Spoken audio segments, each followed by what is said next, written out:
BX1+. Le face-à-face. L'école doit-elle former les élèves à utiliser mieux Internet et la technologie numérique ? La réponse est évidemment oui. Mais est-ce que cela passe par la possession d'un ordinateur individuel pour chaque élève ? C'est la question qu'on va maintenant se poser dans le face-à-face. Et au centre de cette question qui a viré même à la polémique la semaine dernière, Émilie Ecoff, il y a une expérience pilote où l'on demande aux élèves d'acquérir un ordinateur qui serait à la charge des familles. Oui, et c'est là que le bas blesse. Pour former les élèves au numérique, une association a lancé donc un projet pilote dans 4 écoles. Un projet qui demande en fait aux parents de passer à la caisse. Concrètement, plus de 500 élèves se sont vus confier un ordinateur qui coûte à leurs parents 180 € et qui ne leur appartiendra réellement qu'à la fin de leurs études, soit dans 3 ans, et seulement s'ils ajoutent encore 30 €. Un montant que certains jugent d'ailleurs excessif pour une machine qui ne serait pas réellement performante. En effet, les parents ne peuvent pas acheter l'ordinateur de leur choix. Les élèves doivent utiliser des Chromebooks, des ordinateurs légers produits par Google et qui permettent d'effectuer uniquement des tâches très basiques. Voilà notamment pourquoi le projet pose question, car c'est encore un coût à devoir assumer pour les parents et pour certaines familles, surtout quand il y a plusieurs enfants. Cela peut être un obstacle, surtout quand ce montant vient s'ajouter évidemment à tous les autres frais liés à l'école. Et puis il y a un aspect écologique aussi. Pourquoi ne pas prôner plutôt l'apprentissage du numérique sur des ordinateurs partagés, par exemple ? Alors enseigner le numérique aux élèves, oui, mais certaines associations de parents, notamment, assurent qu'il y a d'autres moyens. Et on va débattre de tout ça avec Bernard Rubien, qui est le président de l'UFAPEC, c'est l'Union francophone des associations de parents de l'enseignement catholique, et Daniel Verhoegstraat, c'est le cofondateur d'EducIT, on dit comme ça ? Très bien, oui. EducIT, qui est une ASBL qui veut favoriser l'intégration du numérique à l'école et qui est derrière cette expérience pilote. On va d'abord, si vous voulez bien, pour poser le cadre, Daniel Verhoegstraat, c'est quoi cette expérience pilote ? Ça concerne combien d'élèves, dans combien d'écoles et quand est-ce qu'elle commence ? Alors, elle a commencé avec 4 écoles qui ont effectivement 500 élèves si on les rassemble toutes.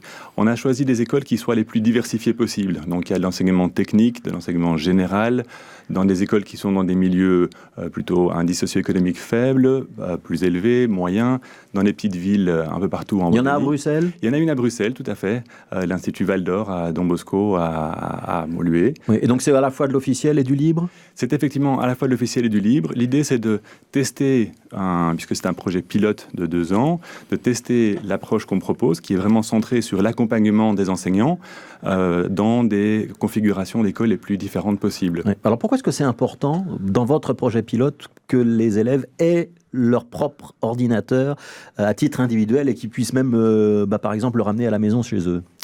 Alors parce que ça change fondamentalement l'exposition qu'ils vont avoir à l'outil. On a essayé depuis une vingtaine d'années d'avoir 1, 2 des ordinateurs par classe, d'avoir des salles informatiques, d'avoir des chariots d'iPad qu'on peut réserver.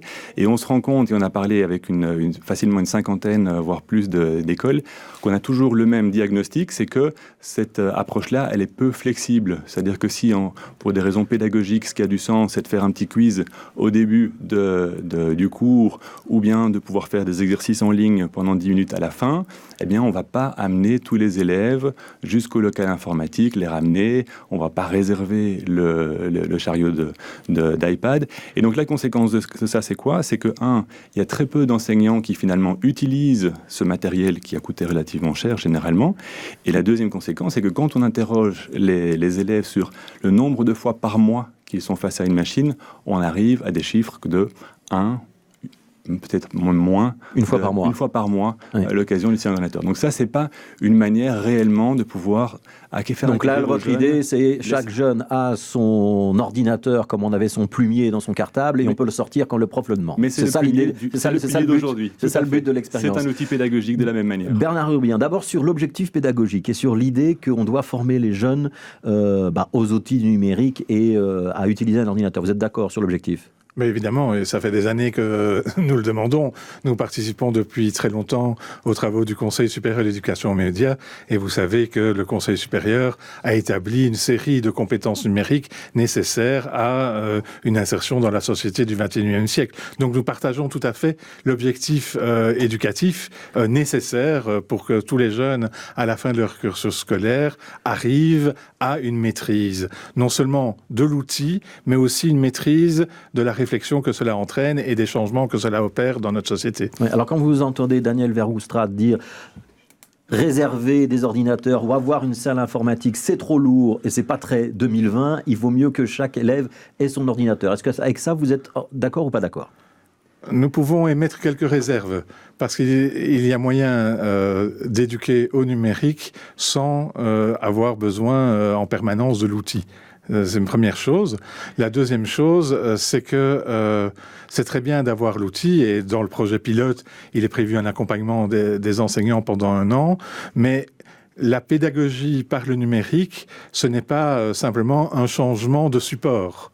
Cela demande aux enseignants de penser autrement leur processus pédagogique. Oui. C'est-à-dire qu'il faut former les enseignants à avoir cette démarche-là. Mais est-ce que pour vous, il est nécessaire que les élèves possèdent un ordinateur ? Est-ce que c'est un outil pédagogique utile ou pas ? Il peut l'être s'il est utilisé à bon escient. Donc si les profs sont formés, si je vous comprends bien. Notamment. Alors ce qui a posé problème, visiblement, dans l'expérience à l'Union francophone et l'association de parents de l'enseignement catholique que vous représentez, c'est le fait qu'on doive payer. C'est ça le problème ? Mais vous savez, que les parents doivent payer. Oui, le fait que c'est... alors, on nous a dit que cela pourrait être remplacé, certains frais qui aujourd'hui sont demandés aux parents. Mais vous savez, à ajouter, pour des familles des classes moyennes inférieures, la situation n'est vraiment pas rose aujourd'hui, et tous les chiffres le disent. Il y a eu quand même une augmentation de la précarité dans notre société. Et donc, une famille, par exemple, de 3 enfants qui aurait les 3 dans ce projet, ça commence à faire vraiment lourd au porte-monnaie. Ouais, vous avez dit, si je ne me suis pas trompé dans la presse, il faudra me passer sur le corps pour que ça soit généralisé. Je l'ai dit en forme de boutade. Bon. Et votre consoeur l'a repris tel quel, mais ouais. Non, c'est une boutade. Daniel Verhoestraat, qu'est-ce qu'on fait avec, vous avez dit, on mène cette expérience dans une série d'écoles, et y compris dans des écoles où y a des parents qui ne roulent pas nécessairement sur l'or. Qu'est-ce qu'on fait avec des familles où effectivement le coût scolaire est déjà une charge, on leur rajoute le coût d'un ordinateur obligatoire pour participer à l'expérience, ou on fait autrement ? Alors d'abord, on a lancé ce projet d'abord et avant tout pour les jeunes qui n'ont pas à la maison les ordinateurs, de multiples ordinateurs, qui n'ont pas des parents capables de les accompagner, leur faire acquérir ces compétences-là, et pour lesquels l'école est vraiment le lieu où ils vont acquérir les compétences dont ils ont besoin pour la suite de leur parcours. Donc c'est finalement égalitaire ? C'est pas seulement, c'est essentiel pour justement réduire la fracture numérique. C'est un des objectifs essentiels du projet qu'on mène. On pense qu'aujourd'hui, la meilleure lutte contre la précarité, c'est l'éducation. Alors répondez quand même à ma question. Pour les familles en difficulté, comment on fait ? Eh bien, on a mis en place un fonds à la Fondation Roi-Baudouin pour que les parents qui n'ont pas les moyens de payer leur contribution, qui est de 20 € par trimestre, donc 60 € par an en 4e, 60 € en 5e, 60 € en 6e, eh bien, cet argent-là soit payé par ce fonds à la Fondation Roi-Baudouin, parce qu'on veut absolument que justement ces élèves-là soient à bord, c'est eux qui en ont le plus besoin. Oui, Bernard Rubien, c'est une bonne solution, ou vous considérez que ça reste compliqué parce que ça peut être perçu comme un peu stigmatisant par certaines familles ? Voilà, nous avons eu l'occasion d'en parler. Il se fait que demander une aide, et dans le projet tel que nous l'avions compris à l'initial, il y a des changements qui vont peut-être s'opérer, la demande devrait passer par l'école. Or, il y a des familles pour lesquelles il est quasiment impensable d'aller demander une aide financière à l'école. Vous savez par ailleurs que beaucoup d'écoles font face à de nombreux impayés en dehors de ce projet.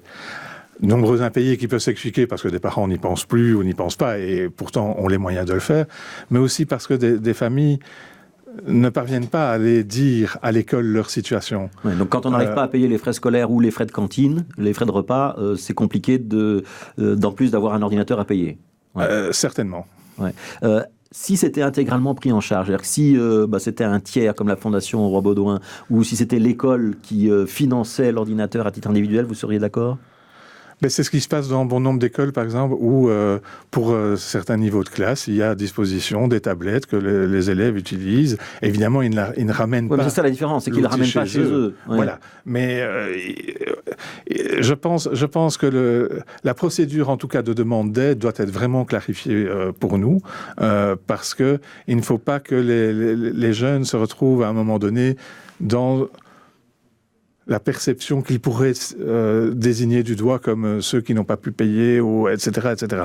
Donc il faut que les modalités de l'aide soient très cadrées et soient les moins stigmatisantes possibles. Alors je sais qu'il y a des questions parlementaires, des débats parlementaires qui ont été posés là-dessus. Est-ce que vous avez eu un contact avec la ministre de l'Enseignement, qui est Caroline Désir, sur cette question-là? Est-ce qu'il y a une évaluation, voire une amélioration de l'expérience qui est en cours?